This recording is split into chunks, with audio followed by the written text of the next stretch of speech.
Christian dating. What does that look like?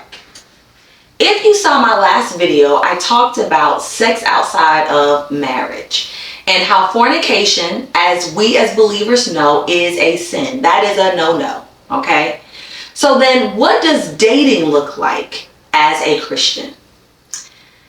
When I was younger, and when I say younger, I don't mean just chronologically, but I also mean when I was young in faith, okay? I did date, all right? I hated dating, but I am one who enjoys being in a relationship, okay? I love the connection that you have with a person and getting to know them and things of that nature, right?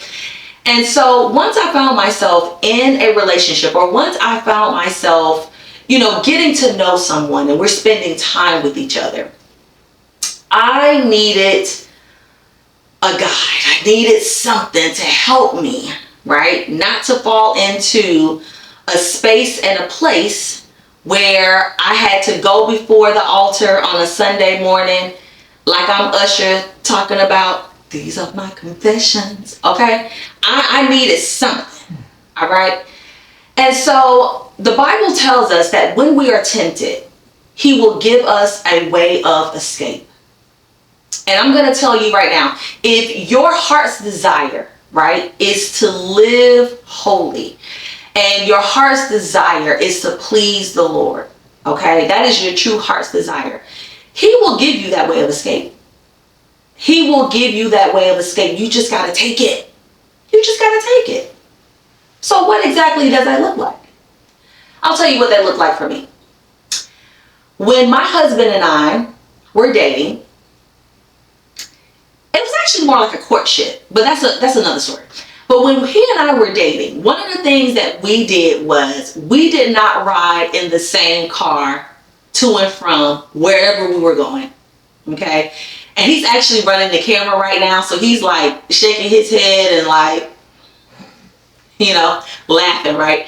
But we did not ride in the same car, okay? He would call me, we would decide on where we're going, get the address, make sure we both got it, and we met there. We met at the place, we had a good time, and then when it was time to go, we left in our separate vehicles. And we did that our entire courtship, okay? We did that our entire courtship, all right? The other thing that I would encourage you, or what I did, let me not say I would encourage you to do. I mean, maybe you're good on this, but I don't know. We did not go to each other's houses. We did not do that until we were engaged. Like, I did not invite him over to cook him a nice meal, and then after dinner we would sit on the couch and watch a movie. No, we're not doing that. We didn't start Netflixing and chilling until we was married, okay? Hello. Because sometimes when you're in that intimate space, that personal space, sometimes lines can be crossed. Okay, the mood is right, you nice and full, you comfortable, you know what I mean? Lines can be crossed. So we did not do that. There was no, we going to each other's house. No, we're not doing none of that. Okay. The other thing that we didn't do was, I did not hold my husband's hand. I did not hold my husband's hand until like, maybe 3 months in. Like, we're not doing no PDA. We're not doing none of that, okay? I did not hold my husband's hand until like maybe the 3rd month into our relationship. I don't even think we didn't even share a kiss until like maybe the week before he proposed. Like, literally. And I know that may seem extreme, but you have to take the way of escape that God gives you. If you are serious about not crossing that line, you have to. I know it does. I know that seems so extreme, but you got to take the way of escape. You have to know yourself. You have to know yourself. You have to know your weaknesses. Okay, you got to know where, you know, that weak spot is. Okay, if you know that, I don't think I can Netflix and chill, then don't do it. What are we talking about here? I don't care if Sister Patty is, you know, able to, you know, go out on a date, you know what I mean? And, you know, they're able to, you know, go to each other's homes and sit and have a nice meal. They can watch a movie and then they can go home. I don't care. I don't care. That's Sister Patty. That's not you. If that's not you, don't do it. Don't do it. Don't do it. You know what I mean?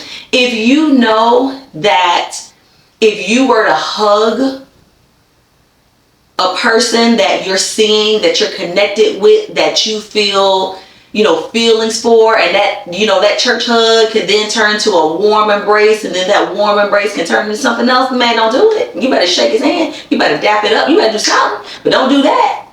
Okay? Take the way of escape.